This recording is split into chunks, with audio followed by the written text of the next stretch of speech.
Por que algumas reações à contratação do Juninho explicam o que acontecia no Flamengo antes e mostra que algumas pessoas não estão preparadas para essa revolução cultural que pode vir a acontecer no clube? A gente vai falar disso nesse vídeo. Antes de qualquer coisa, você já vai deixar o teu like, se inscrever no canal e acionar o sininho para receber as notificações. Vamos ao assunto? Bem, o Juninho foi contratado pelo Flamengo junto ao Karabakh do Azerbaijão. A gente já fez vídeo sobre isso aqui, vou deixar em algum lugar aqui no card para você conferir a análise que fizemos aqui no canal, uma análise detalhada, contando com as informações do atleta e os contextos onde ele está inserido.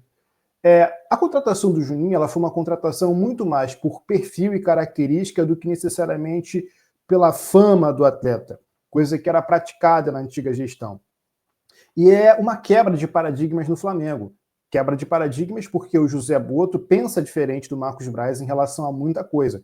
Uma dessas coisas é realmente a contratação de atletas muito mais pelo encaixe, pelo fit com o estilo do técnico do que pelo nome do atleta. Se o atleta for bom, tiver nome, for um cara renomado, campeão, experiente, com passagem pela Europa e também der fit, também conseguir encaixar no modelo do técnico, ok. Se não, atletas como o Juninho, na minha opinião, serão cada vez mais comuns no Flamengo. E antes que as pessoas me xinguem aqui, as pessoas digam que eu estou louco, não fui eu que disse isso, foi o próprio José Boto que disse isso. O José Boto, na primeira entrevista coletiva no Flamengo, disse: faremos contratações não para agradar a mídia ou a torcida, mas para fazer o que precisamos no Flamengo. Quer dizer, ele deixou muito claro que não se importa muito com a repercussão das contratações. E isso, na minha opinião, está correto. A contratação tem que servir ao clube, não necessariamente para uma ala da torcida gostar, uma ala da imprensa gostar, mas o jogador precisa ser útil, precisa ser funcional ao modelo de jogo, portanto, precisa ser útil ao time no qual ele está atuando, neste caso, o Flamengo. E por que esse comportamento de uma ala da torcida do Flamengo é preocupante? Primeiro porque é um comportamento sem pé nem cabeça. Boa parte das pessoas que estão lá reclamando do Juninho não viram sequer um jogo do Karabakh, nem no Azerbaijão, na Premier League, nem também na Europa League. Então, são pessoas que não conseguem falar com profundidade a respeito do atleta.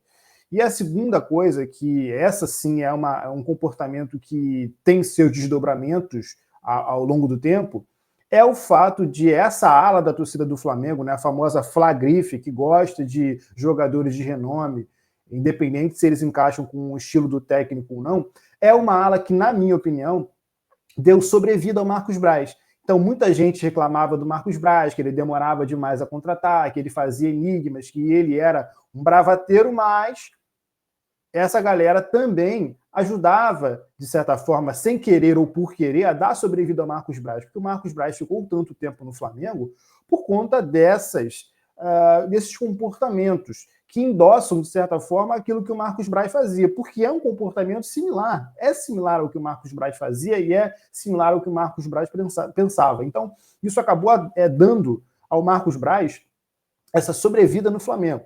Né? Não vou dizer que ele não tenha suas capacidades, não vou dizer que ele não tenha suas valências, não vou dizer que ele não tenha sido importante em certo momento. Porém, para o estágio em que o Flamengo está, no estágio de ruptura, de reconstrução, dessa verdadeira revolução cultural que o Flamengo precisa promover, não só dentro do clube, como fora e no futebol brasileiro, o Marcos Braz não era a pessoa mais adequada, não era o mais indicado.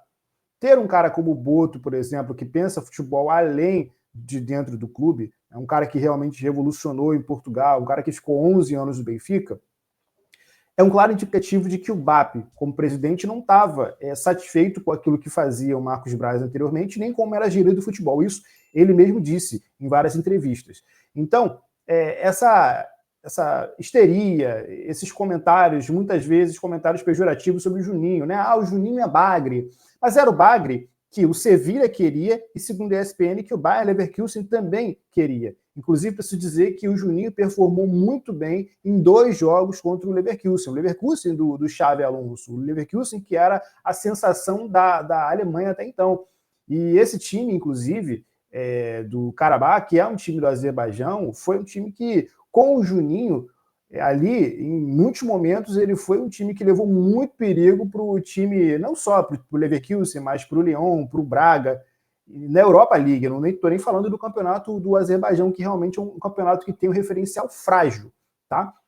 Mas voltando a falar do Juninho, dele ser o bagre que a Europa queria, né? O bagre que o Sevilla e que o Leverkusen queria, o Juninho marcou 2 gols e deu uma assistência em 2 jogos contra o Leverkusen. Então isso precisa ser considerado, isso precisa ser levado em consideração. E a outra coisa que eu queria falar sobre essa parte da torcida que reclama de jogador desse tipo é o fato das pessoas não conhecerem o Juninho a fundo, não terem visto os jogos do Juninho a fundo. Nenhum jogador ruim, um bagre, faz o que o Juninho faz, por exemplo. Eu já fiz vídeo aqui no canal sobre as características do Juninho, e uma das características dele que me chama a atenção é a inteligência tática dele. Nenhum jogador ruim consegue gerir vantagem, nenhum jogador ruim consegue identificar e explorar vantagens. O Juninho faz 3 tipos de exploração de vantagens muito interessantes e que, claro, ajudam, fazem com que ele dê todo um fit com o estilo do Filipe Luís. Ele faz 3 tipos de vantagem muito bem, gere 3 tipos de vantagem muito bem, que é a vantagem física, a vantagem tática e a vantagem posicional. A vantagem física, por exemplo, eu já citei isso no vídeo, vou repetir, quando ele expulsa o Dragostin no jogo contra o Tottenham, ele ganha a frente do Dragostin, ele aproveita ser um jogador mais rápido e menor, e ele ganha a bola do Dragostin e expulsa o defensor do Tottenham. Depois ele tem a vantagem posicional, quando ele consegue observar na defesa do Braga uma brecha para que ele possa se infiltrar, toma vantagem da sua posição, ajuda a dividir a referência do Braga, e isso é um lance inteligente. A outra vantagem que ele tem também é uma vantagem onde ele consegue observar a defesa desarrumadas, é a vantagem tática. Ele consegue perceber quando as equipes estão em transição, a zaga saindo, ele entrando, e ele é um cara muito perceptivo nesse ponto. Portanto, é um jogador muito inteligente taticamente, que não pode ser bagre. Aí as pessoas precisam decidir, ou o jogador é bagre, ou o jogador é um jogador inteligente, né? Os dois não dá. E por que isso? Porque se ele é um cara que faz essa leitura, que percebe isso, mas que não consegue executar, a gente tem que pensar, ele é um jogador ruim tecnicamente, ou ele é um jogador que tem problemas físicos para executar a movimentação, ou problemas psicológicos, ou até sociológicos naquele ambiente? Isso é uma coisa que a gente aprende, por exemplo, em cursos de análise, né? A gente aprende a avaliar isso, inclusive contextualizar, relativizar as valências e as atuações dos atletas em campeonatos como a Premier League do Azerbaijão e a Europa League, a competição de segundo escalão da Europa. Então, a gente precisa saber tudo isso. E, claro, quando eu falo disso, eu também incluo alguns comentaristas da televisão que não conseguem fazer uma leitura acerca do atleta, uma leitura assertiva, tampouco uma leitura próxima daquilo que é o atleta. É difícil você ver alguém citar ali uma característica que faça jus ao que é o Juninho, por exemplo. E aqui eu não estou falando de nenhum super craque, eu estou falando de um jogador que tem dificuldades que são patentes, por exemplo, como a tomada de decisão, como o cabeceio dele não sendo uma das principais valências dele, mas ele entrega um chute ótimo de perna direita, um chute ótimo de perna esquerda, ele entrega uma ótima diagonal, um ótimo facão, ele entrega uma pressão alta muito boa. Essas duas características, tanto a pressão alta quanto a diagonal dele, são características que eu considero de elite, que vão ajudar muito esse Flamengo do Filipe Luís.